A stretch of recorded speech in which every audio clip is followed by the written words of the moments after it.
Everything's good. Go ahead. Take your chance.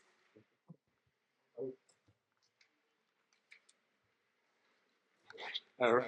Welcome, everyone. My name is Rick Ledwith. I'm our town manager and very pleased to first welcome our residents for joining us this evening.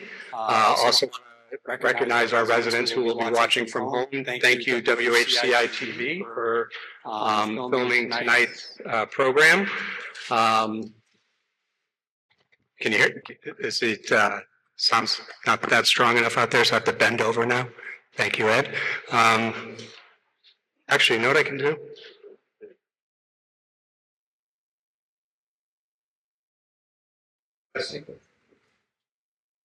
How's that? Excellent. Okay. Again, my name is Rick Ledwith. I'm our town manager, and very pleased to welcome our residents who are joining us this evening. Also want to welcome our residents who will be watching from home. And thanks to WHCI TV, you'll have the opportunity to watch this online at any time as well. Also want to thank our media partners as well for joining us this evening for a very important conversation. With us this afternoon, we also have members of our town council. We have Councilor Deb Poland, who was just over here to the left a moment ago. There she is. Thank you, Deb. We have our town clerk, Leon Davidoff, here. We have many of our staff here as well. So we have our police chief, assistant chief in the back, captain, sergeant from our police department. We have a member of our community engagement team, public relations team, and of course we have our community development team with our engineers. We also have members of our Vision Zero Advisory Committee with us this evening as well. So, and this is the first of two public information meetings that we will be holding about our speed management camera program. And as you may know, we adopted, our town council adopted a Vision Zero action plan back in 2024. And that plan, as you know, is our guide to getting us to 0 deaths and 0 serious injuries as a result of traffic crashes. And our goal with the action plan is by 2033. But it's imperative, I think, to us as a town council, as administration, and to our community to get there sooner than that. And we've been working very hard over the last 2 years on various projects around town that many of you, I hope, have seen, especially over the last 4 or 5 weeks, to get us to Vision Zero, get us to where our roads are safe. Safe for our pedestrians, safe for our bicyclists, safe for our children, safe for our drivers to travel through town. Part of that will be done through enforcement. But enforcement is just a part of what we're trying to accomplish with Vision Zero. And we'll talk more about the enforcement piece in a moment. There's also our Vision Zero action plan, which is online. Hopefully folks have had a chance to see that. We have 6 E's that really define our plan, but the big 3 of those 6 are education, engineering, and enforcement. And I think especially over the last 4, 5, 6 weeks, you've seen a very strong push from our public relations department. Thank you, Renee, pushing out a strong education about the do's and don'ts of driving safely, bicycling safely, and moving about town safely.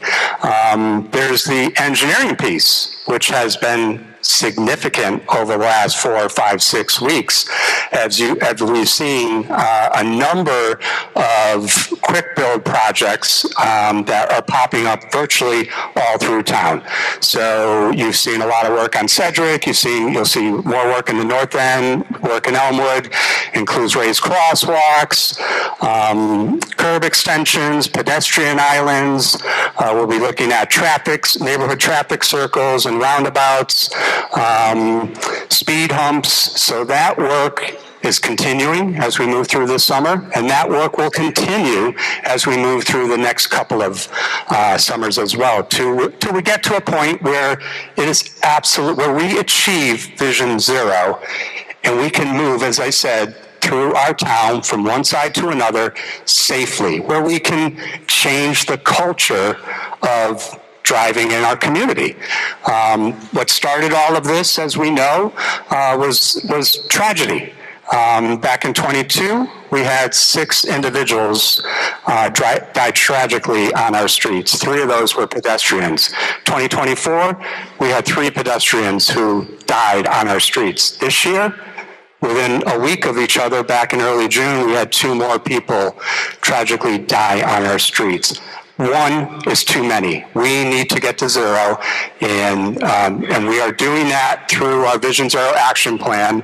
And a big part of what we're going to be talking about tonight is that enforcement piece. So our police department, who I said it was in the back of the room, has been doing an outstanding job of enforcement townwide, and the speed camera and the red light camera program, which we'll talk about a little bit tonight as well, is additional enforcement that's going to allow us to really kind of start to change. And we're not out there looking to just violate, obviously catch speeders. We want to change the culture. We want people to know when they're in West Hartford, our residents certainly driving through town, people coming to visit West Hartford, we are going to be, we're going to have speed enforcement cameras. You need to be careful when you're driving through town. We need to be looking out for one another, and that's what we're hoping to accomplish. Our speed camera program won't replace our police department enforcement efforts at all. As our police chief likes to say, it's a force multiplier. So the speed enforcement camera program and the red light camera program, which will be coming later as well, that is going to allow us to expand our efforts through the use of technology. So you'll still see our traffic division out there enforcing, but we'll have, as we get through the program tonight, you'll hear about 15 cameras that will be allowed to set up in town. This will allow us to deploy our police department beyond the spots covered by our cameras. So as you can see, high vehicle speeds can create dangerous conditions for pedestrians, cyclists, and drivers, leading to serious and fatal injuries. We've all known that. And we've embraced, as I discussed, the principle that traffic deaths and serious injuries are unacceptable and preventable. Every accident, every death that I just discussed earlier was preventable. And a speed camera program supports our Vision Zero effort, our Vision Zero plan. So automated traffic enforcement safety devices are proven tools that encourage safe driver behavior. According to the National Highway Traffic Safety Administration, we can expect to see up to a 40% reduction in fatal and serious injury crashes. And of course, over time, see a significant decrease in excessive speeding. Again, starting to change that culture of how we move through our community. So tonight's agenda, we're going to talk in a moment about NEPA and Title VI. I'll speak a little bit more and give you a little bit of a program overview about how we've kind of essentially got to where we are tonight. At that point, we will have our consultants from VHB and VN join us and talk a little bit about the methodology, some of the information that's going into initial locations, and then we're going to talk about next steps, and then we'll finish that up with a question and answer portion of the show. So as I said, we have lots of staff here tonight, so you will have the opportunity to speak either publicly or privately with any of our police officers, staff, all here to answer your questions. And we are going to use this information to develop our final plan, which we'll get to in a little bit more detail later on. But this plan will be presented back to the public in September at our second public information meeting. And then in the middle of September, we will bring it to a town council Standing Committee, which is our Community Planning and Economic Development Committee. And then at the end of September, we would bring that final plan to the Town Council for final approval and adoption. At that point, we'll be able to submit that plan to the state and to the Federal Highway Administration. So I do have to read through this, so bear with me for just one moment. So we have the notice of the public, your rights under Title VI. In accordance with Title VI of the Civil Rights Act and the American with Disabilities Act, the Town of West Hartford ensures that no person is excluded from participation in, denied the benefits of, or subject to discrimination under any program or activity. And then we have our civil rights information available on the website.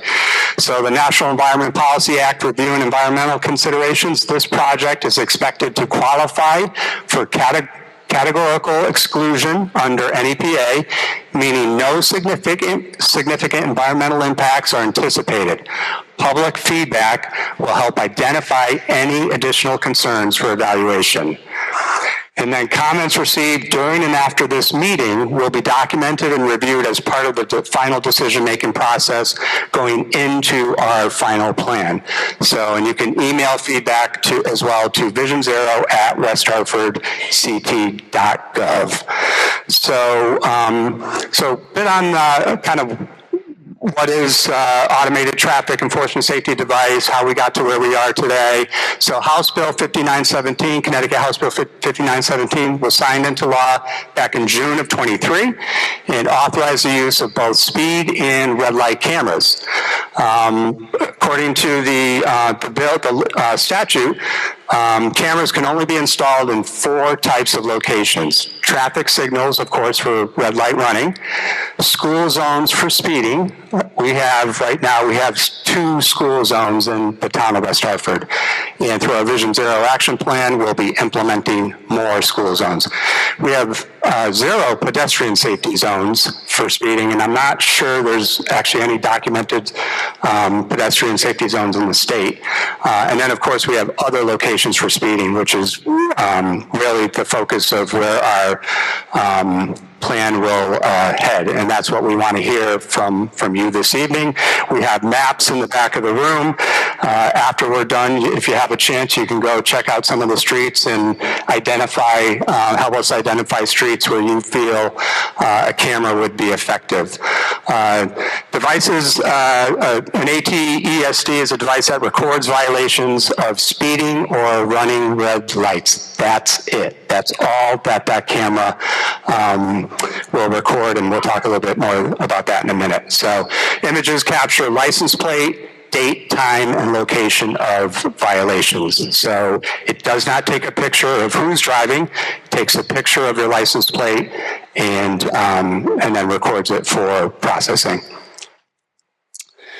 So West Hartford, through our work with our Vision Zero action plan, that plan was very useful to us and effective, and allowed us to apply for 2 Safe Streets for All grants, which are 2 federal grants. So we received one that will allow us to do what we're talking about right now, and that's a speed enforcement management program. That will be a pilot program for approximately 15 locations. So the pilot program will allow us to implement 15 cameras throughout town, and that is, of course, is the topic of what we're talking about tonight. We also applied for and received a second Safe Streets for All grant, and that will support an 18-month pilot program for automated red light enforcement. So we will be holding a similar public information meeting in 2026 as we're moving through the process of rolling out our red light camera program. That grant, the second grant, is still pending final agreement. And as I said, there'll be more information coming out about that plan as we move into next year. But a lot of the information that we are doing up front with the speed enforcement camera program will allow us to streamline our efforts with the red light enforcement program. So we're hopeful to move quicker through that process than the red light camera program. So I'll step back for a moment. So talked about town council adopting the Vision Zero Action Plan back in '24. We also held a public hearing on April 8th, and at that meeting, following that public hearing, the town council voted to adopt our ordinance, which allows the town to implement a speed enforcement and red light camera program. So as I mentioned, there will be a town council meeting in September of '25 we will present the final plan to our town council, and they will vote on that plan in the September 25 meeting. Once we receive approval from the town council, we would then send our plan, our final plan, off to the Connecticut Department of Transportation for their approval. Once we receive approval from the DOT, then we will send our grant off to the Federal Highway Administration for their approval. So because we have a federal grant, we have two levels of approval that we need to go through: state DOT and Federal Highway Administration. So we'll hear later from our consultants. There are a number of plans that are out there and active right now in the state. They were able to move a little bit quicker through the approval process because they only needed to go to the state DOT for approval. So, as I said, the council approved the ordinance on April 8th, consistent with the requirements of the state law. And in that ordinance, we discussed the violation process. Anyone exceeding the posted speed limit by 10 miles an hour or more would be subject to a violation. At some point when we talked about the red light camera program, failure to stop at a red light would result in the issue of a violation. Violations are municipal citations issued to the owner of a motor vehicle, not to the driver. So similar to a parking violation in town, this is how this program will work. So if your son or daughter, or my son or daughter, are driving my car and they speed, and hopefully they won't, but they would be, that I would be subject to the violation, not the person driving the car.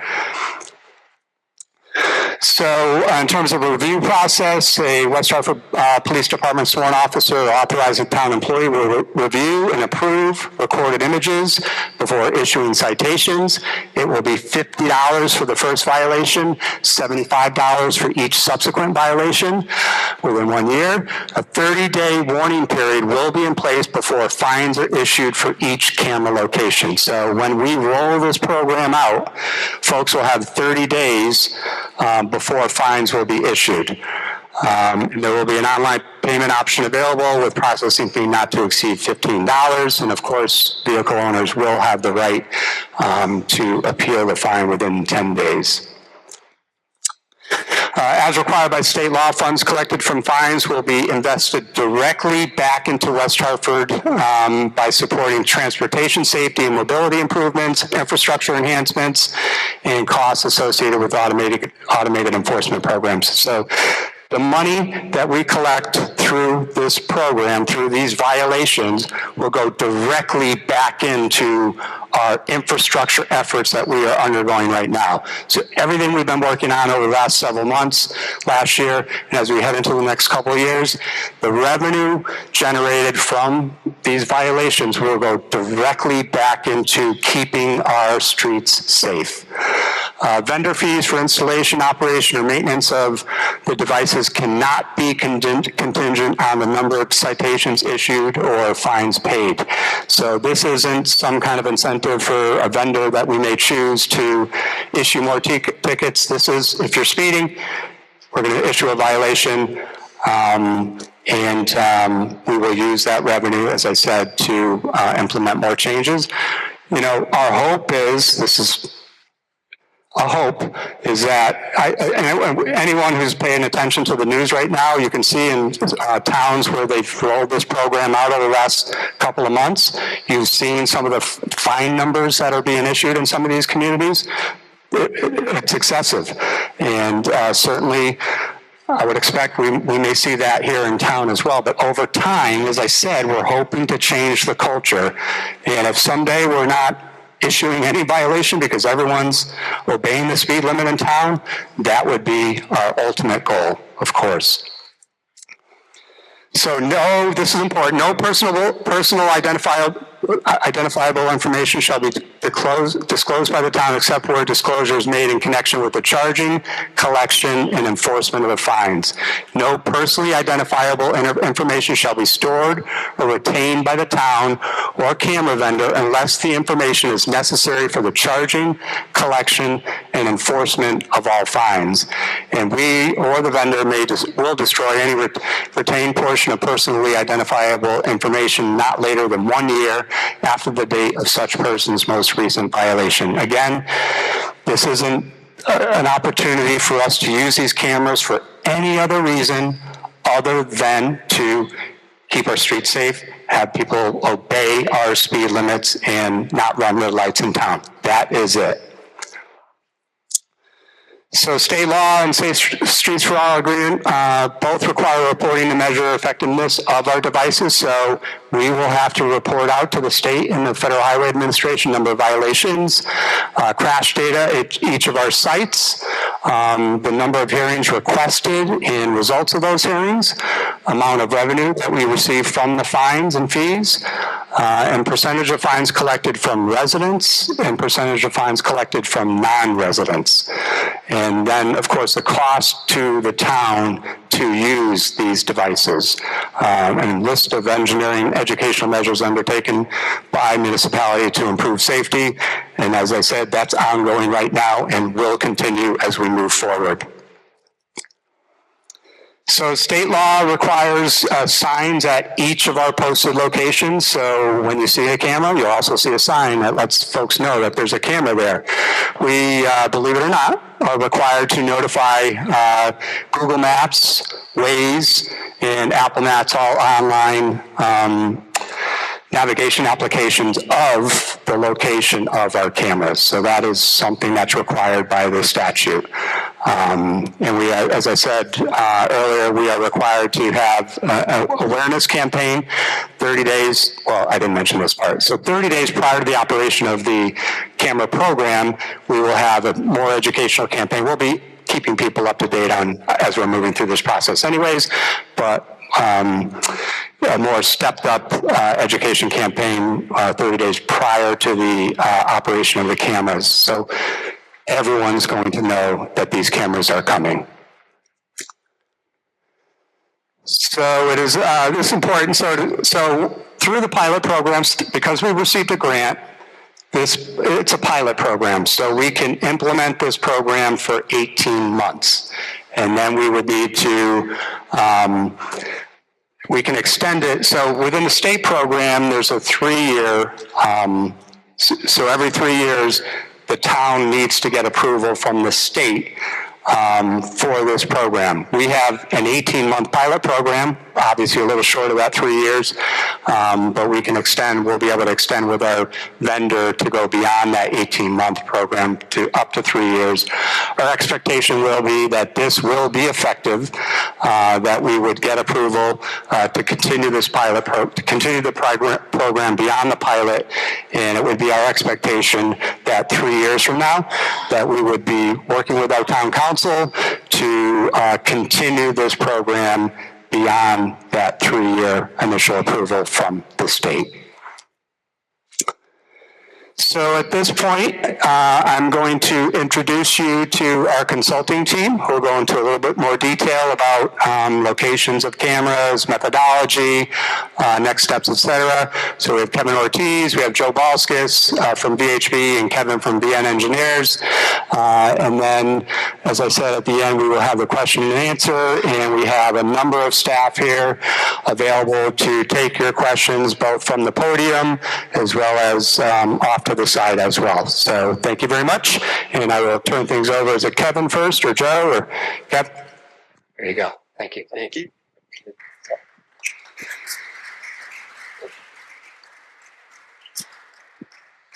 Good evening, everyone. So the town of West Hartford brought on our team to meet this objective of reducing speeds and speed-related crashes. The purpose of the study is to identify these locations. We started doing so in May of this year. Part of that study is to conduct a screening analysis. We'll speak a bit about that later on. To conduct 2 public information meetings, this being the first, and then we'll talk a little bit about when the next one is coming up. After those meetings, we'll finalize the locations. Ultimately, those locations will develop this ATSD plan. That plan has to be submitted to OSTA and NEPA for review and approval. As Rick mentioned, there's other municipalities in Connecticut that have gone through with this plan. The list above, there's 5 that have been approved. 5 are still under review currently. Once this process is over, West Hartford will be added to that list. So what we have done so far is we've submitted a public information plan that pretty much outlines how we're going to keep the public engaged and be transparent throughout this entire process. The initial location screening is also completed. Joe will go more in depth in that. Last week we met with the Vision Zero committee to discuss this presentation in depth. And we're here today for the first public information meeting to solicit as much public feedback as possible. Still ongoing work is the initial location selection. We still have to conduct additional screening and take your input into consideration. So now I'll pass it on to Joe to go over the methodology of how he selected these initial locations. Thanks, Kevin. All right, so again, Joe Balskus, VHB. I'm going to run through the data-intensive process that we're following to figure out where these speed cameras will go. That's what we're engaged by the town to do, is look at all the data, compile the data, do a lot of data collection we've done so far, compile the data, the town data, the DOT data, and look at a process to evaluate that data to give us locations for the speed cameras. And we developed a screening methodology similar to a screening process that we follow with the Capital Region Council of Governments and State DOT. We completed a screening study for roundabouts across the state of Connecticut, and it's a similar screening process we followed here, the methodology, looking at various factors. Obviously, speed-related crashes is the front and center we're looking at. Where are the speed-related crashes? What are the traffic volumes? Where are the school zones? Where are the pedestrians? All those factors play into a screening process. And it gets a little complicated in terms of data. This is an example of the data, one of the databases we're using to compile for all segments across the town for these locations in the methodology. So we developed what's called a geographic information system application. It's a technology application that we use that allows us to use all the town data within the town of West Hartford, where we look at the mapping, look at the data associated with that. Using that GS application, we can look at every street and road segment within the town. Every segment, we apply that to our screening process, and that each segment is looked at in terms of all the data that we have. And in that screening process, we have numerous factors that we are considering. Obviously, first and foremost, are speeding-related crashes.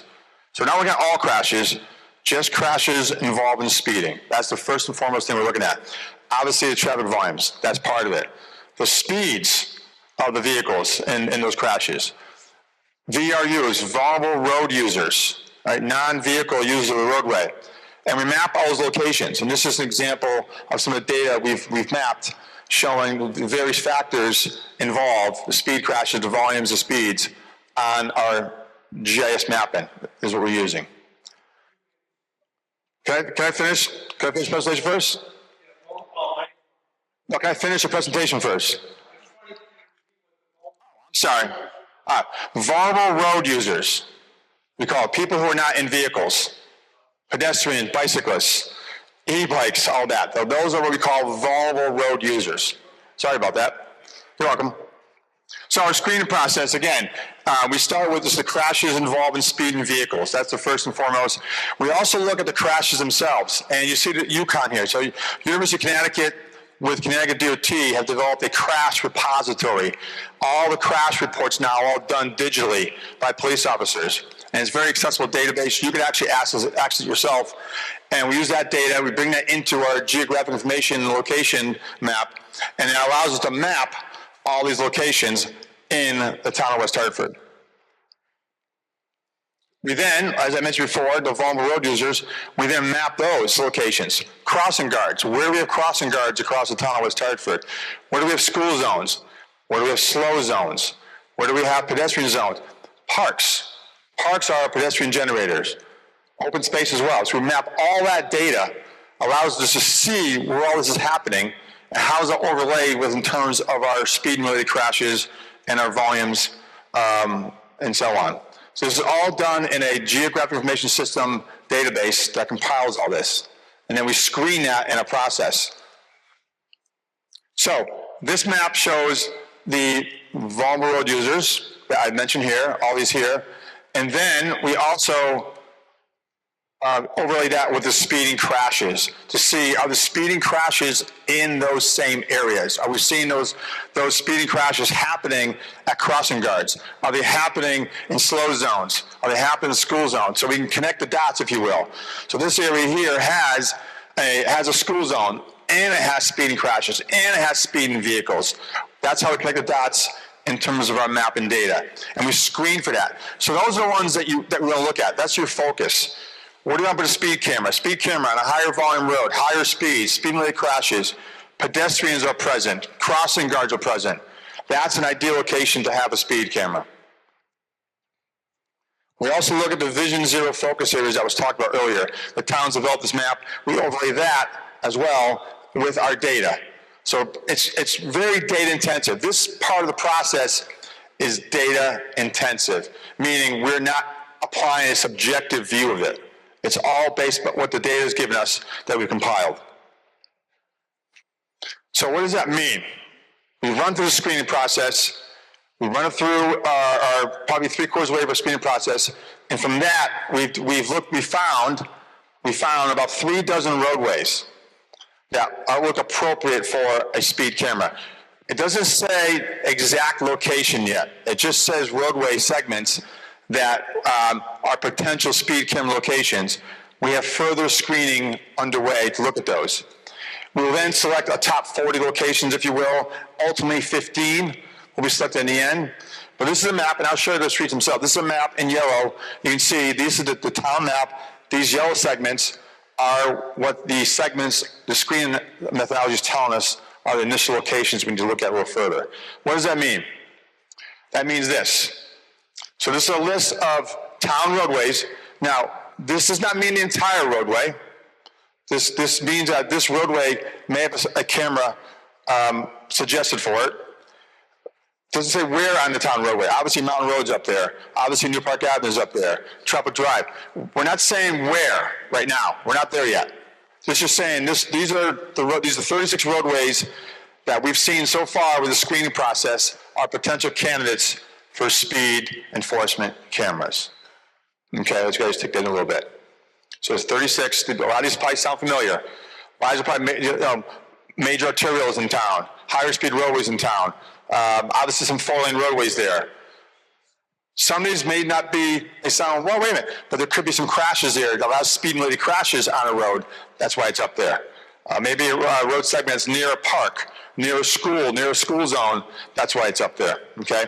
But again, this is the data screening analysis we've done. This is the initial results.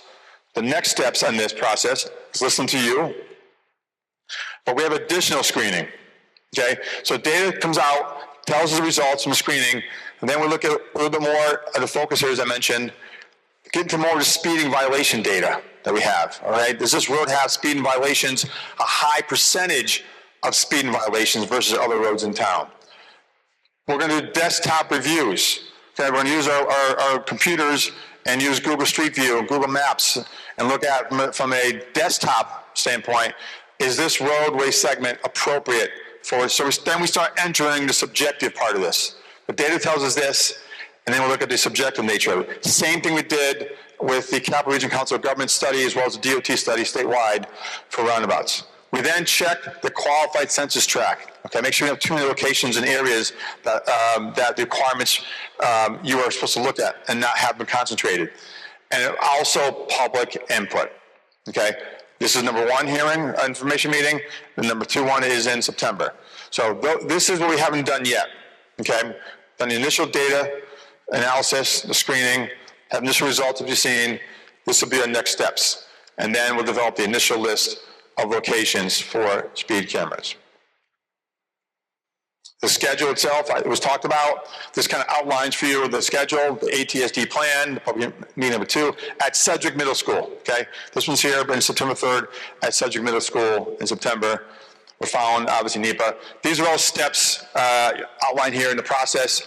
Ultimately, the process is to get to approval by end of the year. All approvals, end of the year, okay? There's various steps here, as you see there, council meetings, exclusions, OSTA approval, and then end of the year, get to an approval. So also to go, and then by midsummer, I think I say it next slide, right? By midsummer of next year, this time next year, have them installed. So starting speed cameras this time next year for the 18-month trial that has been talked about, okay? And I think that's the end of my presentation. You want to take over, Q&A? Thank you. All right, so now we'll start the Q&A process of this meeting. If you have any questions or comments after the meeting, feel free to email vision0@westhartfordct.gov. If you want more information on the program, visit the URL above or scan the QR code.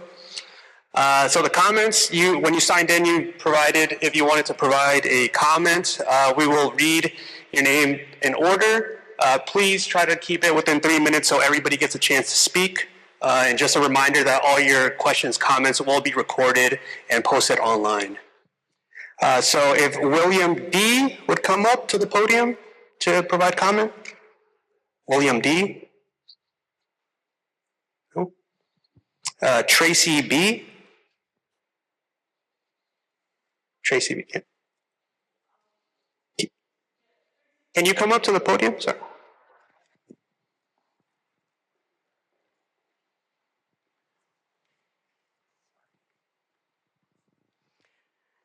Hello, my name is Tracy Bissell. I live on Vera Street, so you know my neighborhood. My question, and this came from a background of citation outside of Connecticut, and I just wanted to make sure that the citations would go to the actual physical person who owned the car and not to their lien holder or leaseholder, so that people don't get cited and don't know about it. That was my question.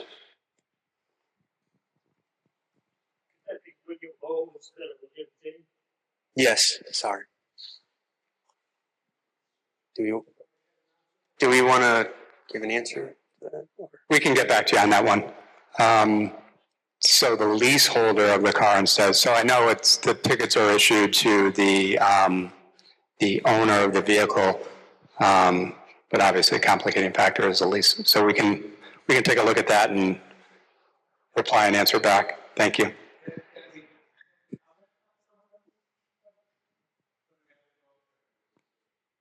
Yeah, if you can provide your comment, we can hand you a mic.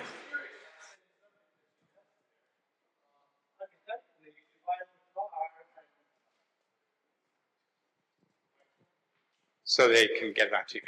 Yeah. Hypothetically, if I own a vehicle and I have a friend of mine driving it and he runs a red light and I get the ticket because it's my vehicle, now my insurance goes up. This is how I'm just assuming the situation. Oh, okay. Then I'm just wondering, I don't want to be...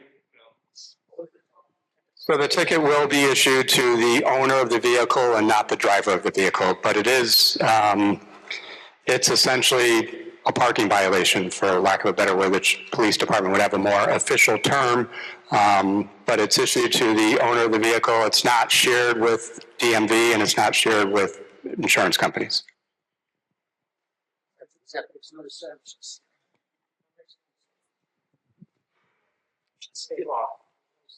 Good evening. My name is William O'Connor. I live on Flag Road, and I was pleased to see that both Flag Road and North Quaker Lane are highlighted as routes that are potential to have these lights and cameras.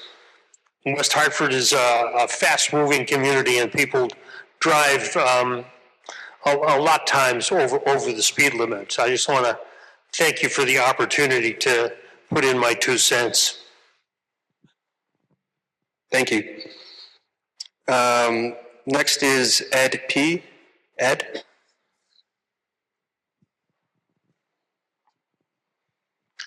Good evening. My name is Ed Pollack. I'm the chair of the West Hartford Pedestrian and Bicycle Commission, and I support this program 100%. I'd like to make a pitch, because we've got an audience, and this is the opportunity for education, to promote another program, education program, which is the Safe Driver Pledge. Raise your hand if you've signed the Safe Driver Pledge yet. Quite a few. How many of you have never heard of the Safe Driver Pledge? Anybody? Well, for those of you who have not or would consider, in addition to, we want people to drive the speed limit in town, not just so they can avoid a ticket, but to show that they care for their community. Because when you speed, you put everybody on the road at risk. When you sign the Safe Driver Pledge and you pop that little magnetic decal on the back of your car, you're telling everybody in your community that you care. You will drive the speed limit. You won't run red lights and so on. There are 6 very simple safe driver habits that you pledge to your community. And when you do that, you're pledging that you care about everybody in the community who's sharing the road with you. So if you haven't already signed the pledge, I urge you, very simple QR code, you can sign it electronically. You pick up the magnetic decal here or at lobby of town hall or the libraries, put it in the back of your car, tell your community that you care. And you're driving the speed limit, not just because the cameras are looking, but because you care about your community. Thank you very much. Thank you, Ed. Next up is Tom C. Tom C.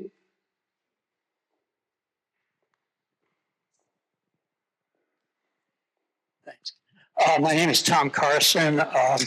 Live on Ridgewood Road, and I echo one of the comments. I'm glad to see Ridgewood on the list. I've lived there for about 38 years, and the speed each year gets faster and faster. Just before I came to the meeting tonight, I just stood outside the light between Ridgewood and Sedgwick. I counted approximately 25 cars going through it, of which 5 went through the red light. And this is at 5:45 in the afternoon.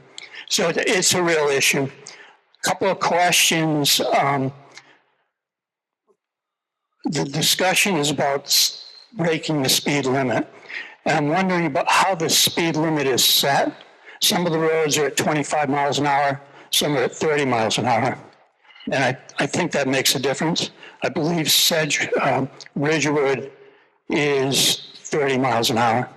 There are sections of Ridgewood that could clearly have a lower speed limit.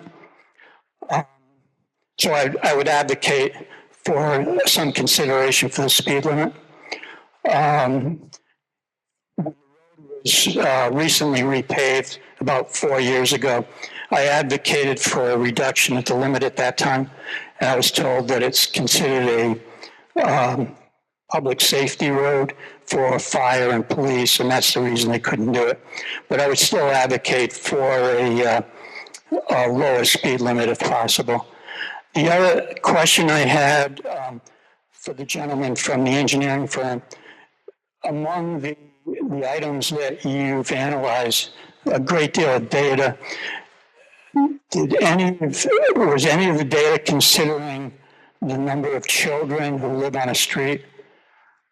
Just in my 3 or 4 houses near me, there are 8 children under the age of 8 who are playing on the sidewalks every day.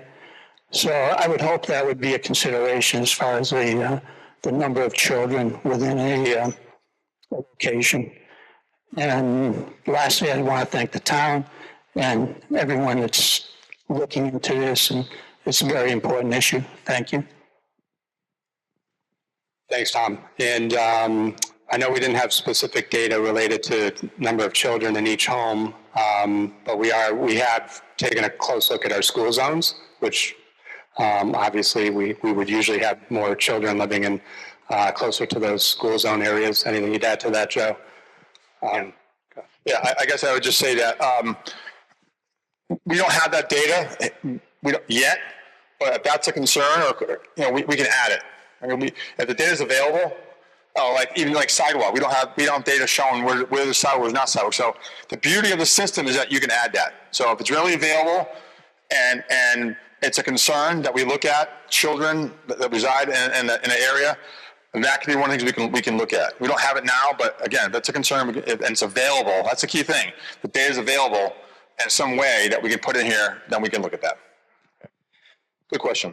And as part of this process, we're also evaluating our current speed limits on all of our roads. So for the most part, our neighborhood streets are 25 mile an hour, and our arterials are 30, although we do have some at 35 as well. So, but that's part of this study as well. Thank you. Next is Terry G. Terry G. Good evening. My name is Terry Glenn, and I live off Fern Street.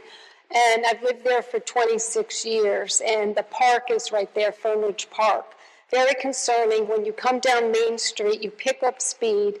And years ago, there used to be a wonderful flashing light right as you cross over to the park. That's been gone for many years. We also have the bridge issue there, which is really disconcerting. You're practically up on the sidewalk. I did speak to somebody at Public Works one day just to have, over the winter, you'd have the ice, underneath the ice, there was all sorts of leaves, never taken care of. I was told it was the residents' responsibility, and they were going to send letters out. And I said, really? And about a half hour later, I got a phone call, and they said, I apologize. It's our responsibility. I said, well, I hope you don't send those letters out. I can't imagine people, shoveling. Anyway, it hasn't been cleared since then. It's a mess. You have a lot of children there. I'm a grandmother now, so if I go over there, you can actually put 3 feet and you're in the road. That's concerning. And of course, the speed. Now, we have the police department here is wonderful. I would like to see more presence there, especially by the parks. And when you come down the hill, you accelerate. It's very difficult to brake the whole way, some kind of light, etc. I came here for a different reason, but it's really for your next segment. I was one of the people who received a letter from a different state, my license plate, etc. But I'd like to it wasn't me. I'd like to see the back end of what the camera looks like. I have a picture of the one I got. You cannot make it out. It's blurry. I had to spend quite a bit of time proving that it wasn't me. That's what I'm concerned of. If I'm going down the street and maybe there's a car in front of me, maybe both cars get in that picture somehow, how do you prove it wasn't me speeding? That's another concern. Thank you. Thank you. And Fern, specifically that part of Fern is part of our study. And further back on Fern, we did implement over by Morley School a raised crosswalk there. So we are, but to your point, looking at other, including speed enforcement on that portion of Fern. And we will, once our plan's approved, we will be going out to bid to hire a vendor, a camera vendor, and certainly some of the concerns you brought up, we can bring that up with them during the RFP process and the initial awarding of the contract and ensure that we don't run into those types of issues that you've seen from another state. So, thank you. Great. Next is Wayne L. Wayne L. Let me stand behind the podium so you won't see my knees knocking. My name is Wayne Leghorn. I've lived in West Hartford for about 50 years. The past 15 years, I've lived on Ravenwood Road, and Ravenwood Road lets out onto either Farmington Avenue or Mountain Road. Mountain Road, as many of you know, runs from Still Road, the Bloomfield border, all the way all through Farmington Avenue, so practically the whole city. When I'm the only car on the road, 30 miles an hour is safe. That's the posted speed limit for all of Mountain Road. When more than one car is on the road, especially during the rush hour, I'm almost always tailgated immediately by angry people going to or from work. I have used to in the past try to signal them with a one-fingered salute to try to get them to slow down and back off. That doesn't work anymore. I made some notes, but they melted. Hold on.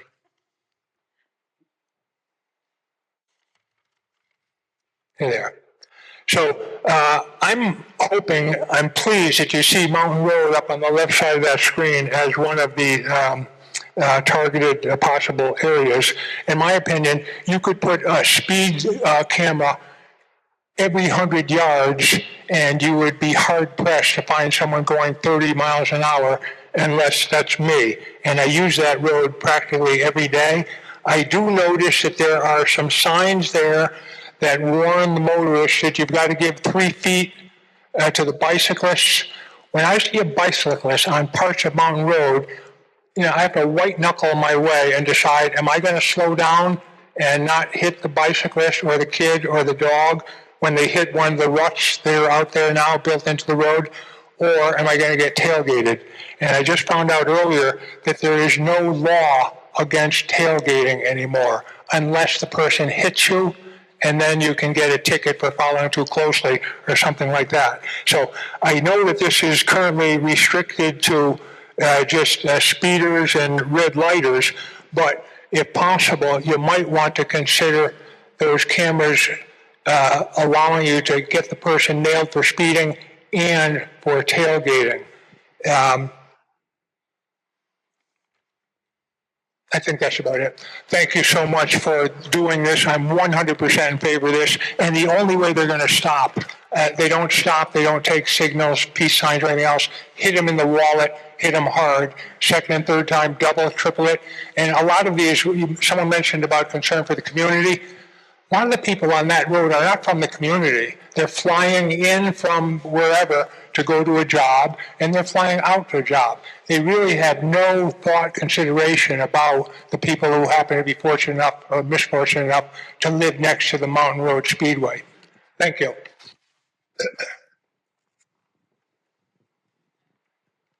Thank you for your comments, and couldn't agree more. And as I mentioned at the opening, ideally, we will be slowly, or quicker than slower, I hope, changing the culture within our community.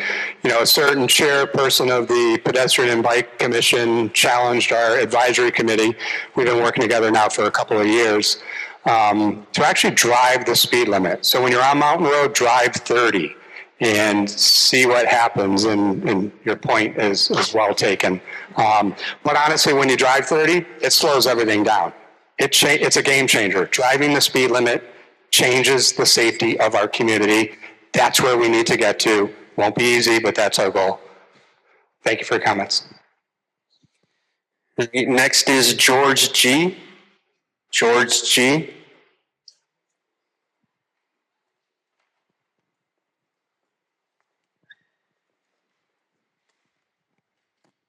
Hi. Move out here where I can see people. I'm George Gould. I live on Tunxus Road. There's a couple of things that I would like to know more about, which is the first thing is the appeal process that people have in relationship to if they are, accused of speeding or whatever. I want to make sure that the process is one that is fair and that it's impartial.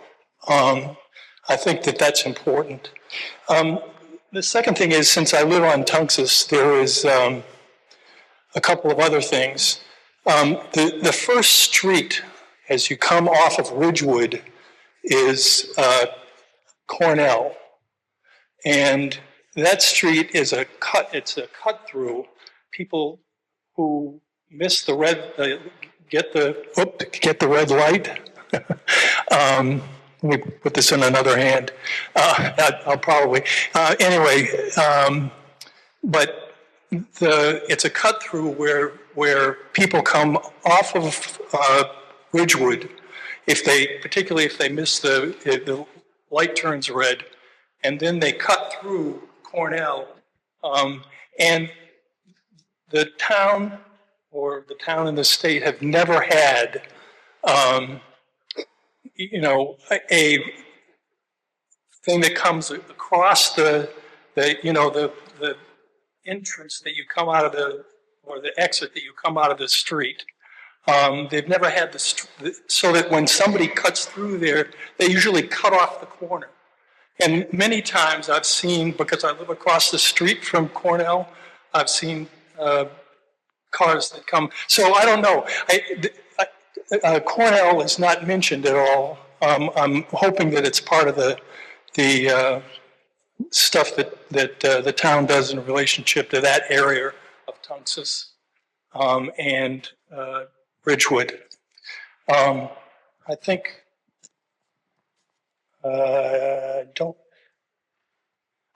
one of the things that I'd just like to mention is that for the last 3 years, the people on Tunxus Road, from Ridgewood to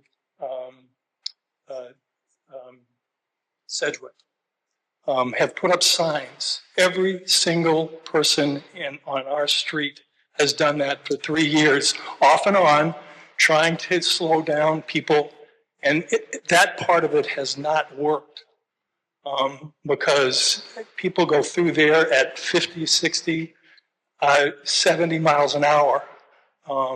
And I just had an interesting statistic that maybe Rick can tell you, that he told me when I came in. I don't know if you want to tell people that or not, but there's an extremely large number of people that the town has ticketed on that street, and they've done a nice job too. And we just want you to know that group is supporting this effort, but we don't think that we're finished yet, and Rick has told us that we're not. So thank you very much. Thank you, George. Thank you, George. Thank you, George. And the police department had shared that we had 180 stops on Tunxus. I'm one of George's neighbors, so that's my neighborhood as well. But I think all of us could probably talk about experiences similar that we're seeing around town. And that's ultimately what we're trying to change. So thank you for your comments. Great. Next is Justin H.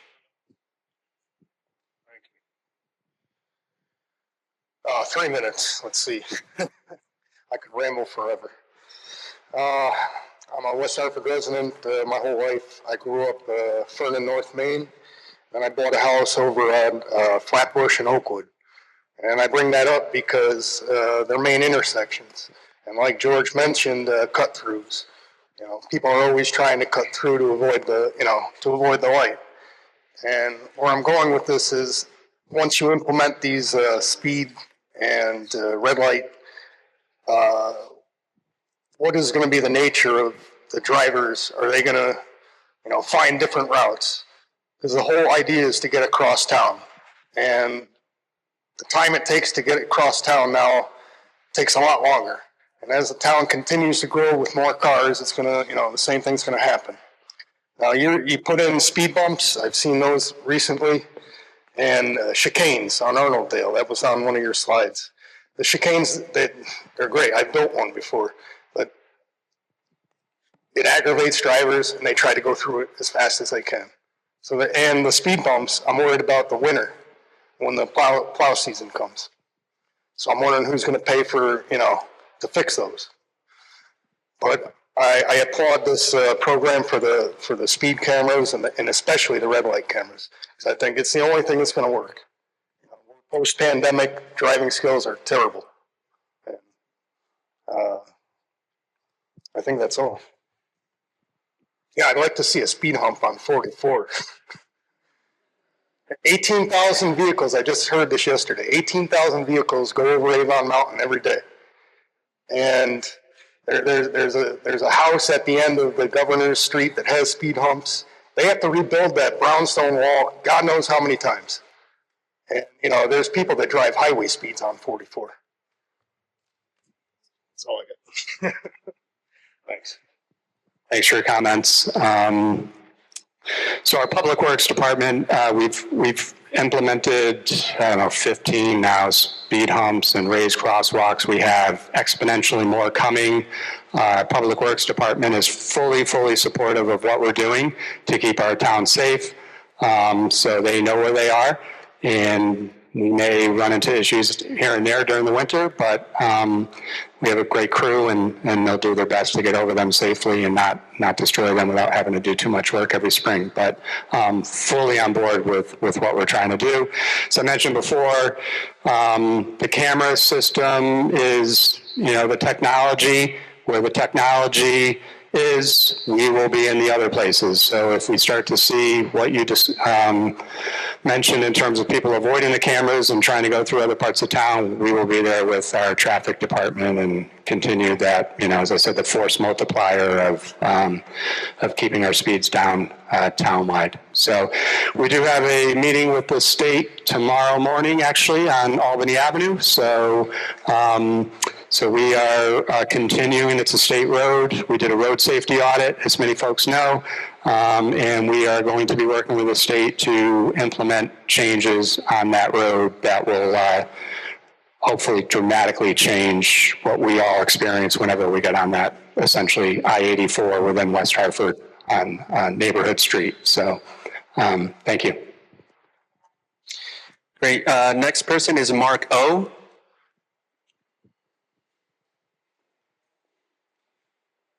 Thank you. My name is Marco Canary. I live on Nesbitt Avenue. I think this program is beneficial, and I think the police force is excellent, so I have no complaints there. My concerns are a couple of them. Initially with the camera and whatnot, and how it picks up people stopping or running red lights, if they are taking a right turn on red, hypothetically. Does a complete stop need to be made, which should be anyways, if there's a moderate stop and then they make the right turn, will they be ticketed under this pretense, and do they have any leg of defense against it? I don't know. Obviously they didn't stop, so that basically they ran the light, which is okay. That's the way it is, and that makes sense. Speeding, anything over 10 miles an hour gets a parking ticket fine. So if they're doing 50 miles an hour over the speed limit, it gets a parking ticket fine. Okay? That's actually beneficial to the speeder. But, okay, that's that. Not a big problem with the system that you're putting up here. A little bit of concern with how much of a percentage are the taxpayers putting up for this. As you said, there was a grant. Now, what percentage of it goes to the taxpayer, and what percentage of it is coming out of the government, the federal government? That's a concern. These expenses are supposed to be supplemented by the fines that are taken in, which is not really a good plan, because it's like, gee, we hope we get a lot of speeders so we can pay for this. So I'm not too high on that method, but I'm just curious as to how much of a percentage the town, the taxpayer, you and I, will be forking out for this. Personally, I thought the police force did a pretty good job, but I don't know the stats. I don't know all the tickets and whatnot. And also, a quick question about the I'm going to make an assumption on myself. The corners, you put these, I don't know, guard posts on the corners. Is that just so people don't cut the corner and hit a pedestrian? Okay. That's kind of what I thought it was. I was curious why they were all there, but that's it. Thank you. Okay, I'll try to respond to that if I can remember all the points you made there. So yeah, the curb extensions provide that extra buffer for pedestrians. It shortens the distance between two corners. Pedestrian getting across also creates that extra buffer of safety. And visually, where you're seeing our curb extensions, our pedestrian islands around town, really as you're approaching these in a car, it really forces you to really focus. And our hope is to pump the brakes, take it a little bit slower. A lot of activity going on here. So there's like a multi-pronged effect with those. So in terms of, so we do have 2 grants that are supplementing, completely covering the cost of the speed enforcement program and then ultimately the red light program as well. And so no taxpayer dollars are being expended at this point. And as I said, we expect to see significant revenue, at least initially, to cover those expenses. We will, we will create a fund, a separate fund outside of our general fund where the revenue will go into, and then it will cover expenses of the program as well as, but most of it, I think, will end up going to infrastructure changes town-wide, which is a savings to our taxpayers. So we don't necessarily have to go to our taxpayers to implement all the changes that we need to continue to do what we've been doing over the last couple of months and as well as last year. So what was the other question, if there was one? Did I cover everything for you? All right, you can't. So Renee, actually, our public relations specialist, just sent out a communication not too long ago. You have to stop at a red light. There's no coasting through a red light. When you can take a right on red, you can't coast through it. So you will be ticketed for trying to coast through that red light. You have to stop completely at the red light. Thank you. Great. Next is Henry Yu. Thank you. What a privilege to be here today.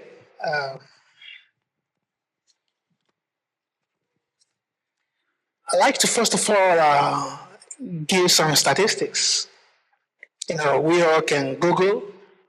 I just Googled and said,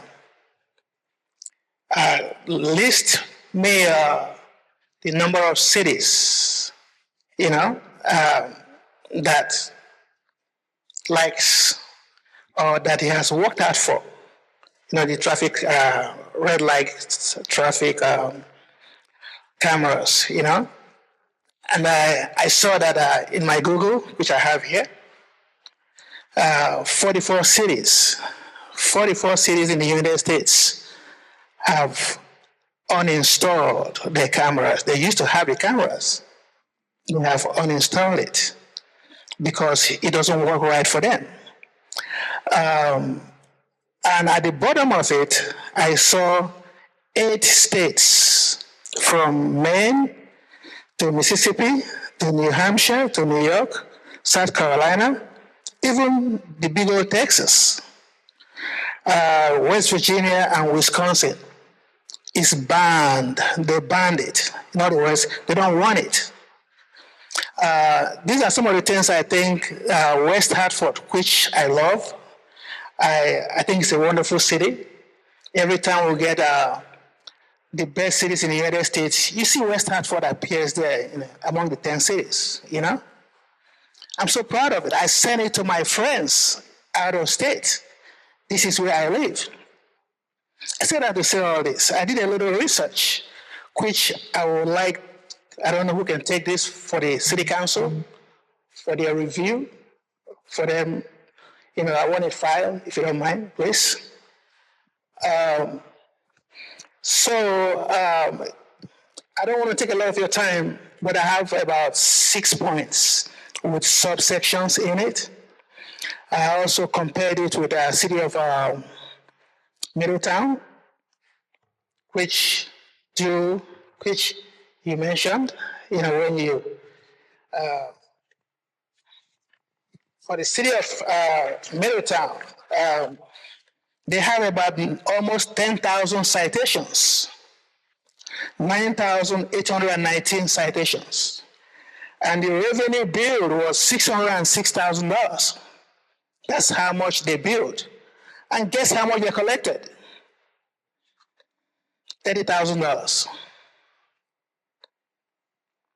You see, I used to live in Baton Rouge, Louisiana. That's where I came from. I lived in the South. I started my IT career in the South, in Atlanta, Georgia. I haven't gone to school in Alabama. So I started my IT career with IBM in Atlanta many years ago, in the 90s. So I came over here by the way of the Hartford Insurance as a senior Oracle DBA and IT consultant. So I said that to say all this. When I was living in Baton Rouge, Louisiana, this is a personal experience. There's a popular road called College Drive that leads to LSU. And College Drive goes under the I-10, Interstate 10 that runs from Florida to California. There's a speed camera there. And that speed camera was notorious for false pickups, false positives, so to say. I had 3 experiences where I was given a ticket. This is my own personal experience. And of course, you want to go to court if you think you're right to go contest the ticket. And all 3 times it was dismissed because of the fault in the camera. So I know we talked about data here a lot, Being in IT, data is gold today. Everybody knows that. But not all the data are correct. And the camera we're talking about here, the efficiency of the camera depends on the calibration of the camera. Is it accurately calibrated? I'm sure the company that owns this camera can probably tell you more about the calibration. There are issues in the calibration. It's true, we do have problem with, speeds. Around Oakwood Avenue, and I have seen we have 2 leg bridges there. There are bumps. I've seen quite a few of them around the city lately. I saw it in the news about a month ago. In fact, from my Google News that I had about this meeting here. So I saw the leg bridges about a month ago. So there's quite a lot of them in the city. I want to ask the city manager, is that right? Yes. Did you all put into consideration, considering the amount of the leg bridges that you had recently, in the last 1 month, we have a lot of them. I think it will be nice, it will make more sense to put it into an equation, to put into calculations, the number of leg bridges we have and the effect on this camera. Because I saw listed on this camera is pedestrians, and school. Those 2 invariably will affect leg bridges. Sorry for taking your time, but I appreciate the opportunity. Thank you. Thank you for your comments, Henry, and appreciate the information. We'll incorporate that into our progress as we move forward, specifically when we're hiring our camera vendor. Okay, next is Jeff B. Thanks. I'm Jeff Burson, Wynwood Road, and Henry has some points that I was going to bring up too, so let me ask my questions. Basically, I had 3 questions for you, Rick, and for the engineers. You talked about a 30-day period after the camera gets put in where you don't actually feel fine. Will you actually send notices out to the people who did speed so they know they actually were speeding even though they aren't going to get ticketed? We will. Yeah. Okay. That's important. And as far as collecting the fees, how does the town have the ability to collect those fees and go after the people who don't pay their fees? Because I know that DC has cameras and they're notorious for not being paid for their cameras, their speed tickets. So do we have any options? Does Connecticut have rules about that? So I'm sure in DC's case, it's probably a case. A lot of the cases are probably out-of-staters and moving, visiting. I was 10 by 10, so the victim of one myself, going to visit my daughter in DC, and I learned a valuable lesson, and it changed my behavior. But I did pay the fine. But yes, we will. Part of this process will involve obviously having the staff in place to process the fines, collect the fines, and ultimately potentially chase the folks that don't pay. And for those people who are out of state, do we have the ability to go after them to get the fines paid? Any leeway or probably not a whole lot of power to do that. Yeah. Okay. Realistically. Yeah. Yeah. Okay.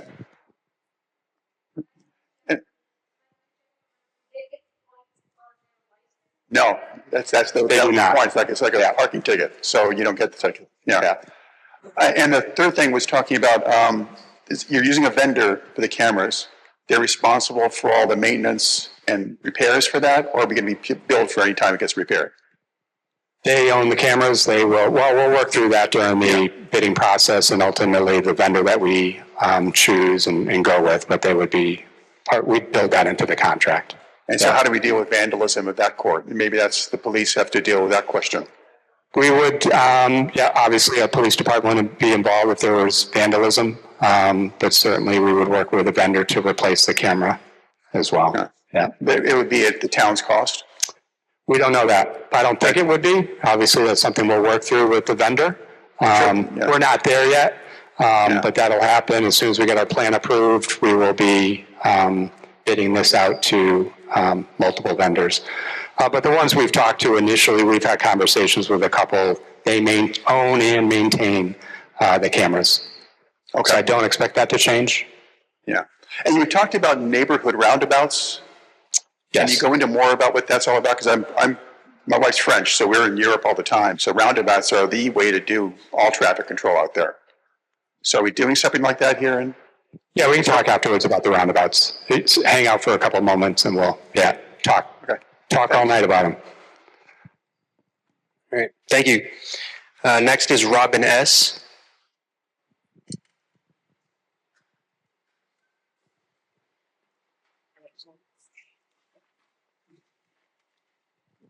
Hi, I'm Robin Smith. I live over by Norfolk School. So I have several points. My first is for the engineers. I would take a look at the data on streets that only have sidewalks on one side near schools. There are a lot of streets in town that only have sidewalks on one side, but particularly near the elementary schools, you have small children crossing wherever they can. And so I would look at that data a little more carefully. Two, Rick, you spoke very eloquently about changing the culture in the town. Do we have any data from the police department about speeding infractions in 2024 and what percentage of those were resident versus non-resident? And was there one group that was more predominant in the population for the 2024 data? Because that would be really helpful. I am concerned about collection, and I'm worried not just about out of state, but they live in Bloomfield, they're coming down to the mall, they're racing down Mountain Road, which Mountain Road is a free-for-all. I have been going significantly over 30 miles an hour on Mountain Road and still been flipped off and tailgated. So you can go pretty much 55 on Mountain, and if you don't, they pass you on the left, even though there is no passing zone on Mountain. So you drive between Albany and Fern on Mountain at your own risk, and you get an adrenaline rush if you do it on a bicycle. So that's not part of your plan either. There's no light there. I'm not sure if I want the free-for-all to end, though.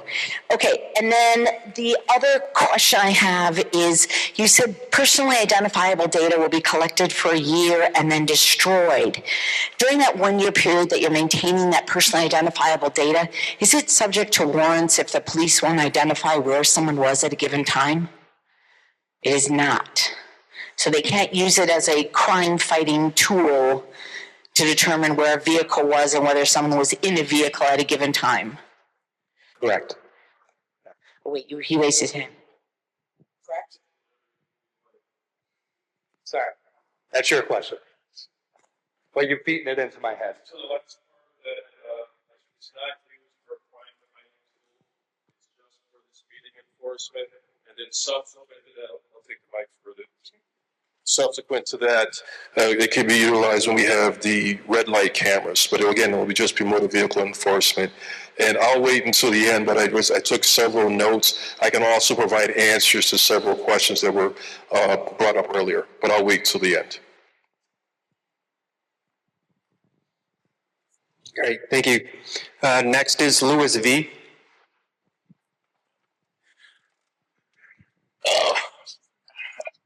Good evening, everyone. My name is Luis Velasquez. I live on Walker Road.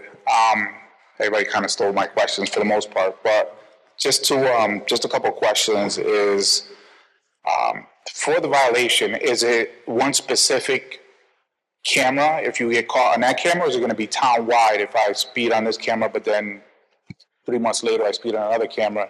Is that a second offense, or is it just specifically in that area? That's one question.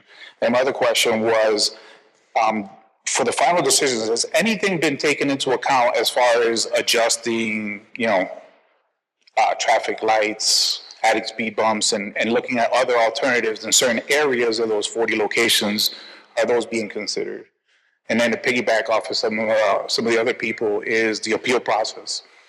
You said it was something similar to a speeding ticket. Now, is the cost of that person handling that appeal incorporated into this, into the funding? Or is that something that, to the extent of, is our tax dollars going to pay that person to follow up on the appeal process? That's it for me. So I'll start with your last question. So we would utilize revenue from the program to cover the cost of the appeal process. We do expect a number of appeals. And it's similar to appealing a parking violation right now. If you've ever received a parking ticket in town and appealed it, it's the same process.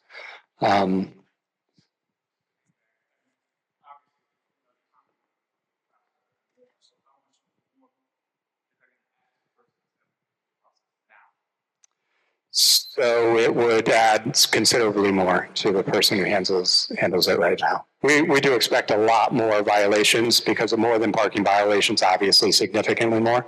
But we do have the funding of the program to be able to offset the cost of personnel. What was your other question? I'm sorry.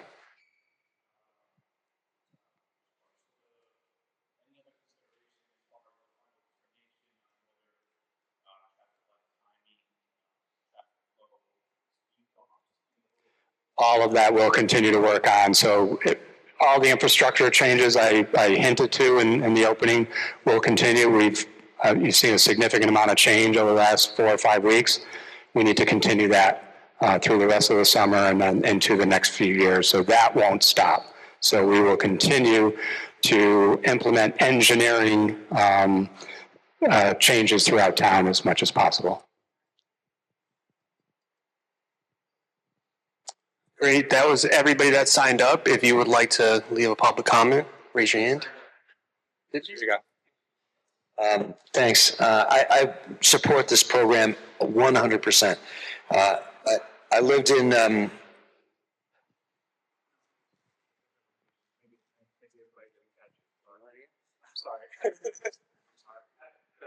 The question was about the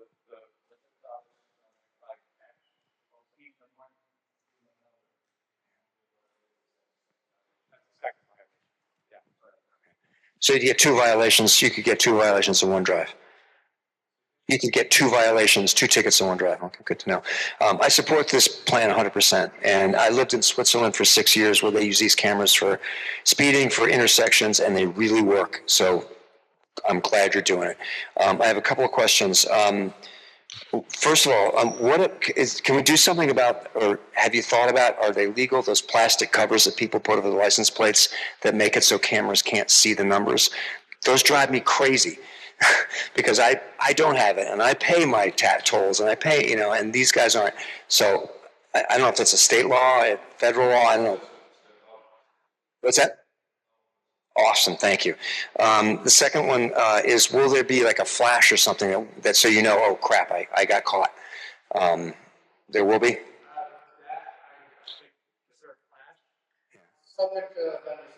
Okay, so Switzerland, they did that, and it was good, because then you knew, oh crap, I got caught. And you knew a ticket was coming. And actually, the tickets there took a lot longer, so 30 days is good, I think. And then the last comment or question is you said you got federal grants for this. Have you got the money in the bank now? Okay, good. Yeah, keep working hard, get in the money quick. That's it, thanks. For obvious reasons. Yeah.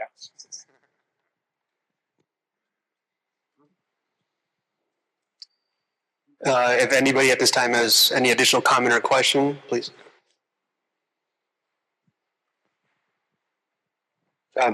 Thanks, Jason Wang, live on 4 Mile Road. Very much in support of this program. Very excited. We used to have them in Ohio, and one thing that I think it's a great program, but it can feel very unfair if the street is designed in a way that encourages speeding. You kind of hinted at it that we're going to still be doing this around town, but specifically in the areas where you roll these out, could there be special attention paid to traffic calming so that it feels fair to drivers? So it's not a road that it's designed for 50 and it's signed for 30, and then people get mad because they're driving the way the road is designed. So will there be traffic calming focused in the areas where the cameras go so that it feels fair to drivers? Thanks, Jason. Great question, and absolutely we're sounding yes on that one. So, for example, we talked a little bit about Albany Avenue. Right now it's 4 lanes going east and west, and if you're driving between Prospect and Troutbrook, we see excessive speeds. Our police department spends a lot of time there. We, as I mentioned, have a meeting tomorrow morning with the state to look at traffic calming measures for Albany Avenue. So we need state approval to do that in that particular case, but those are the kinds of things that we'll continue to do. Mountain Road is our road, but we will continue to implement traffic calming measures townwide. So what you've been seeing over the last 4 or 5 weeks, really just the beginning. We will certainly be looking at all of our streets around town and doing the best we can to address traffic calming in those areas, specifically for roads that are unfortunately designed to go a little bit above the speed limit, or sometimes more than a little. Thanks. Great. Is there any other questions? There's one last one. Suppose after the cameras are implemented that there's an intersection and there's an accident. You're not going to be able to use any footage from that?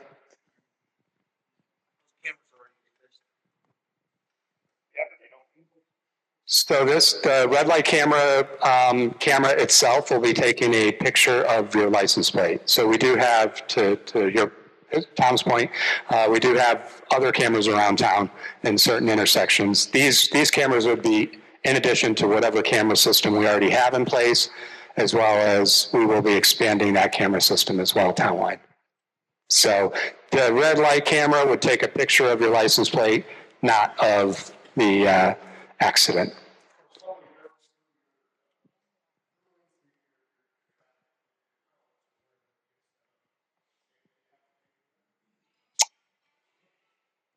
I'm sorry. So if someone runs through a red light and the lineators,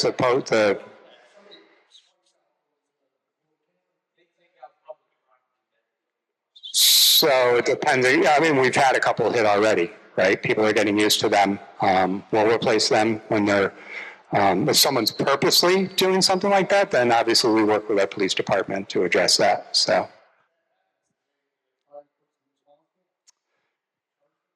To date, we've just started this process, so we just started implementing these over the last 4 or 5 weeks. So, so if someone accidentally takes a corner and takes out a white post, we haven't been using any of our camera system to track that. No, not yet.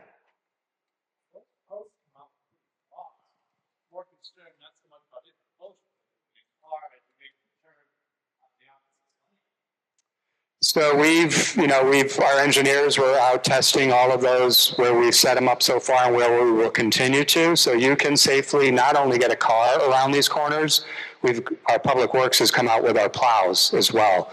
And we've navigated each of these locations with a plow. So we can get plows through there, we can get school buses through there, we can get cars through there. Really, it's slowing down as you're approaching one of these corners. Take your time.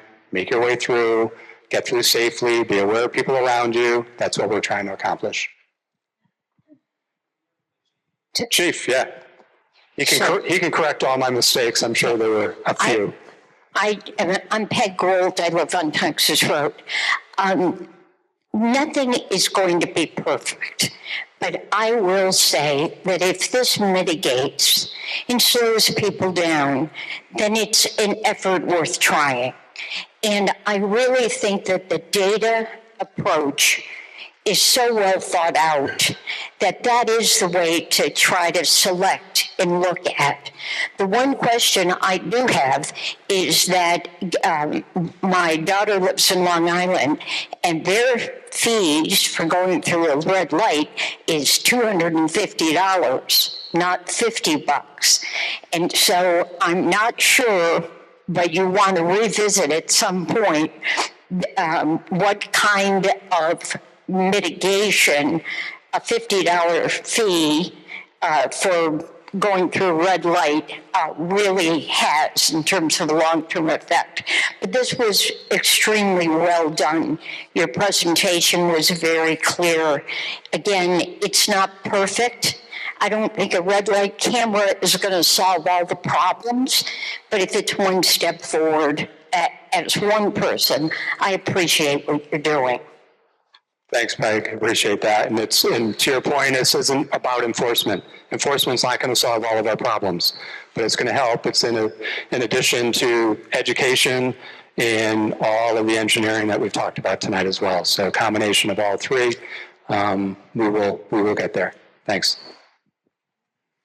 All right, good evening, everyone. My name is Vernon Riddick. I am the police chief here at the West Hartford Police Department. I do want to thank each and every one of you for taking time to come out this evening.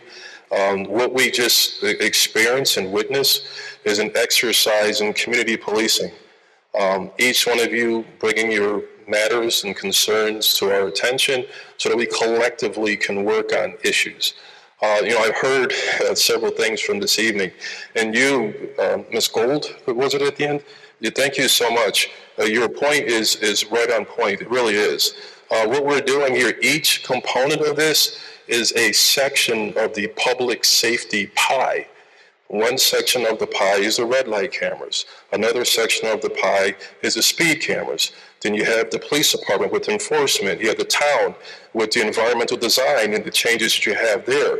You have the public education. All of these things collectively create the public safety pie, which we hope and we believe in the long term will lead us to zero fatalities, zero accidents, and everything else. So each one of you should give yourself a round of applause for you taking time to be part of that pie. So I appreciate each and every one of you for that. Thank you. I took some notes, and so I will try to address and answer each one of the questions that were brought up. My apologies if I miss a couple of things. First, I think someone talked about the obstructed view of the license plate. The new statute that came out, I don't have it right now, but there is a carve out for that, for red light cameras, speed cameras, and LPRs. So if it is obstructed, we can charge for that. So that is in place, and that was actually thought about with the legislature. Residents versus non-residents. Last year, again, off the top of my head, so don't quote me exactly, we had approximately in 2024 about 7,500 or 7,600 motor vehicle stops, and approximately 65% of those were out-of-town residents and approximately 35 in town, so there is a significant disparity. But you have to take into account that West Hartford, people were a destination place. So a lot of people come in, even though our population might be 63 or 65,000, that swells. People come here, so keep that into consideration. Someone had mentioned, if the speeds are excessive, over 10, 20, 30, 40 miles over the posted speed limit, and what do we do in those situations? Again, great question.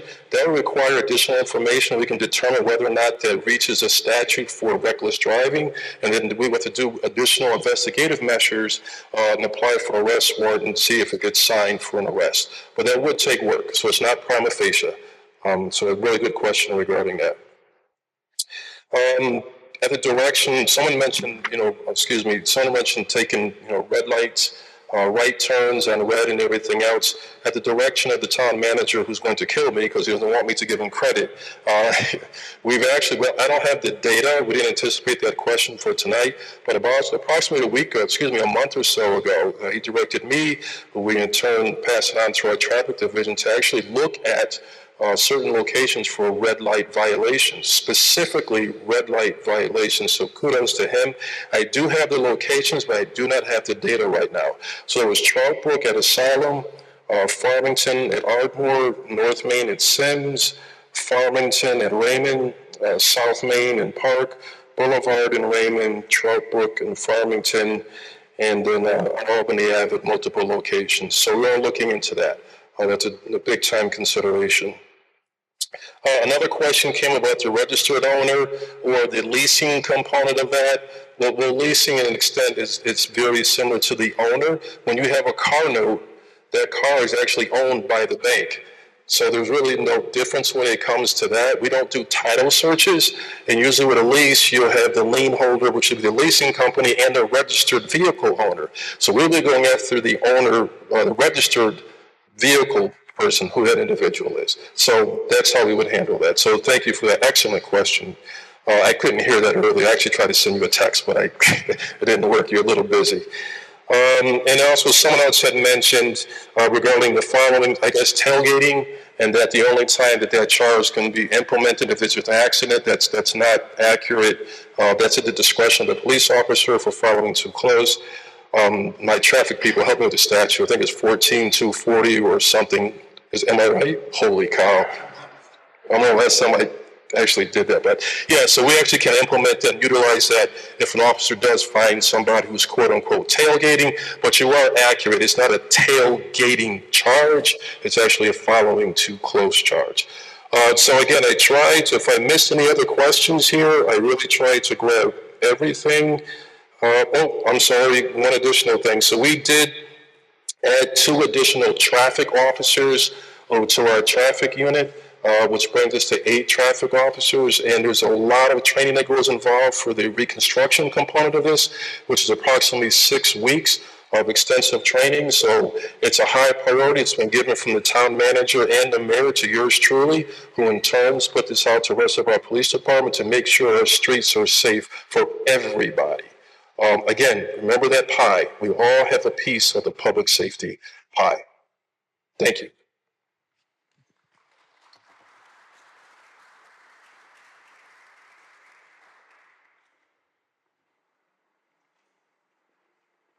All right, so that concludes our program tonight. Thank you. I echo the chief's comments in terms of your participation, your questions, outstanding questions. Anyone watching from home, hopefully a lot of our residents are watching from home. I guarantee a lot of these questions that they would have liked to have asked, you all asked tonight. So outstanding questions. We will incorporate your feedback into our plan, which ultimately, as I mentioned, will go to the town council later in September. But first, we'll be back to the public in September to present the draft of our plan. So anyone who wants to stick around to ask some questions, all of our staff will be available. So feel free to talk to any of us about any outstanding issues, questions, recommendations that you may have. Today's presentation is online, so visit our Vision Zero website. Outstanding information, not only about our speed enforcement program, but our Vision Zero action plan as well. So thank you, everyone. Have a great night.